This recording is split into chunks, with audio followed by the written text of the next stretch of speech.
নমস্কার সবাইকে বন্ধুরা, আজকের সন্ধ্যার খবরে আপনাদের সবাইকে স্বাগত।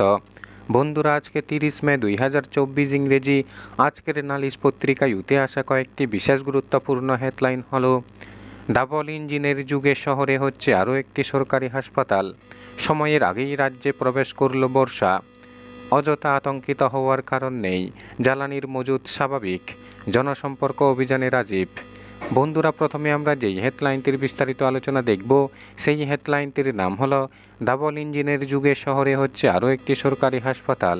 এখানে বলা হচ্ছে, ডাবল ইঞ্জিন সরকারের জামানায় রাজধানীতে হচ্ছে আরও একটি হাসপাতাল।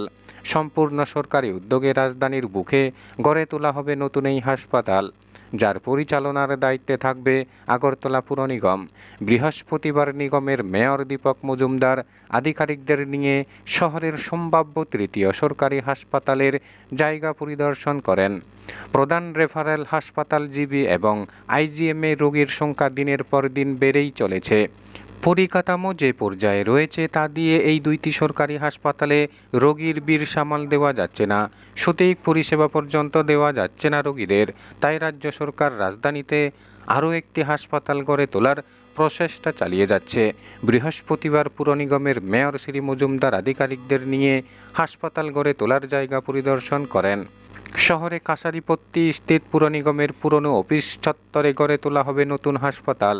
মেয়রের সাথে ছিলেন স্বাস্থ্য সচিব কিরণ গিত্তে, কমিশনার শৈলেশ কুমার যাদব ও কর্পোরেটর রত্না দত্ত সহ অন্যান্য আধিকারিকরা। যদি সরকারের সেই উদ্যোগ সফল হয় তাহলে শীঘ্রই শহরবাসী পেয়ে যাবে আরও একটি নতুন সরকারি হাসপাতাল। তবে জিবি এবং আইজিএমের মতো তেমন পরিষেবা এই নতুন হাসপাতালে নাও থাকতে পারে। পর্যায়ক্রমে নতুন হাসপাতালে যাবতীয় পরিকাঠামো গড়ে তোলা হবে, যাতে রোগীদের ভিড় সামাল দেওয়া যেতে পারে। রাজ্য সরকার ইতিমধ্যেই স্বাস্থ্য পরিষেবাকে বিশেষ অগ্রাধিকার দিয়েছে। রাজ্যেই যাতে চিকিৎসার প্রয়োজনীয় সুযোগ সুবিধা পাওয়া যেতে পারে সেই উদ্যোগও নেওয়া হয়েছে। এরই অঙ্গ হিসাবে কাছারিপট্টিতে নতুন আরও একটি হাসপাতাল গড়ে তোলা হবে। উল্লেখ্য, জেলা ও মহকুমায় স্বাস্থ্য পরিষেবা এখনও তেমন উন্নতি করতে পারেনি। সামান্য চিকিৎসার জন্য দূর দূরান্তের রোগীদের জিবি এবং আইজিএমে ছুটে আসতে হয়। তাতে প্রতিদিন এই দুটি রেফারেল হাসপাতালে বাড়ছে রোগীর ভিড়। সেই বিষয়টি মাথায় রেখেই রাজ্য সরকার শহরের বুকে একটি নতুন হাসপাতাল গড়ে তোলার প্রচেষ্টা চালিয়ে যাচ্ছে। এরপরের হেডলাইন রয়েছে, অযথা আতঙ্কিত হওয়ার কারণ নেই, জ্বালানির মজুদ স্বাভাবিক। এখানে বলা হচ্ছে, পেট্রোল ও ডিজেল নিয়ে রাজ্যে এক ধরনের অযথা আতঙ্ক সৃষ্টি হয়েছে। প্রতিদিন পাম্পগুলিতে বাড়ছে বাইক ও গাড়ির ভিড়। যদিও এই ধরনের আতঙ্কিত হওয়ার কোনো কারণ নেই, কেননা রাজ্যে বর্তমানে পেট্রোল ও ডিজেলের মজুদ স্বাভাবিক রয়েছে। বৃহস্পতিবার জনগণের উদ্দেশ্যে এমনই বার্তা দিলেন খাদ্য ও জনসংবরণ দপ্তরের মন্ত্রী সুশান্ত চৌধুরী। তিনি বলেন, বর্তমান সময়ে রাজ্যে আগামী এক সপ্তাহের জন্য মজুদ রয়েছে পেট্রোল ও ডিজেল।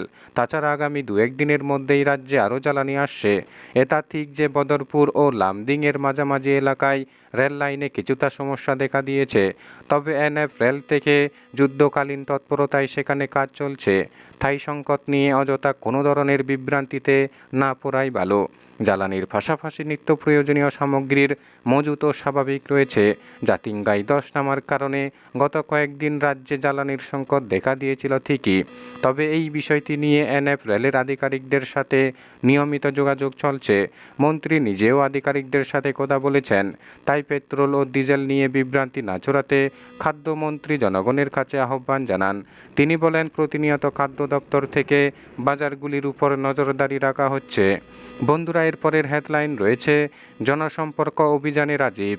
এখানে বলা হচ্ছে, ভারতীয় জনতা পার্টি মানেই জনগণের পাশে থাকা, জনগণের বিকাশ ও জনগণের সেবা করা, কারণ জনগণই ভারতীয় জনতা পার্টির অমূল্য সম্পদ।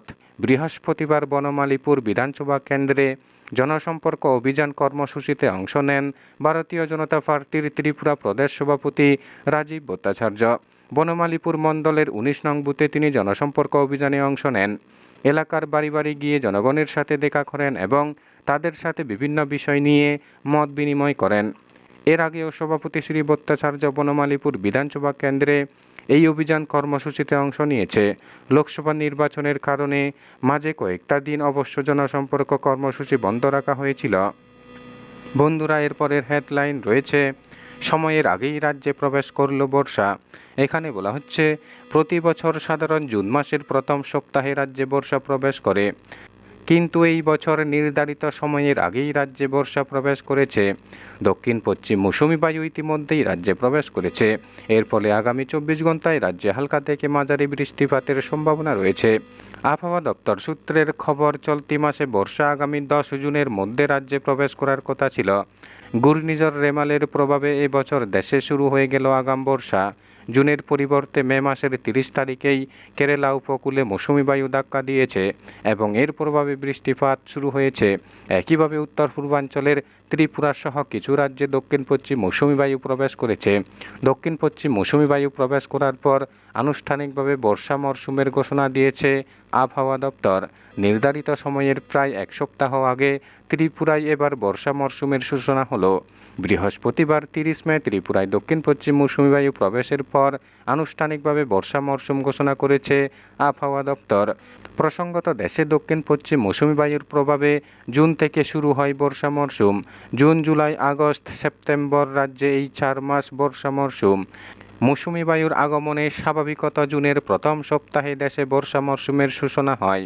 উত্তর পূর্বাঞ্চল সহ ত্রিপুরায় বর্ষা মরশুম শুরু হতে জুনের 5 থেকে 10 তারিখ পর্যন্ত সময় লেগে যায়।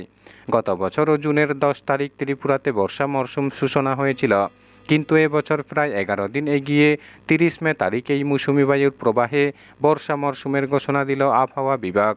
মৌসুমি বায়ুর প্রভাবে আগামী 2-1 দিন রাজ্যের বিভিন্ন স্থানে হালকা ও মাঝারি বৃষ্টিপাতের সম্ভাবনা রয়েছে। বন্ধুরা, সন্ধ্যার খবর আপাতত এই পর্যন্ত। বন্ধুরা, ভিডিওটি ভালো লাগলে লাইক, শেয়ার, সাবস্ক্রাইব করে আমাদের সঙ্গে থাকুন। ধন্যবাদ সবাইকে ভিডিওটি দেখার জন্য।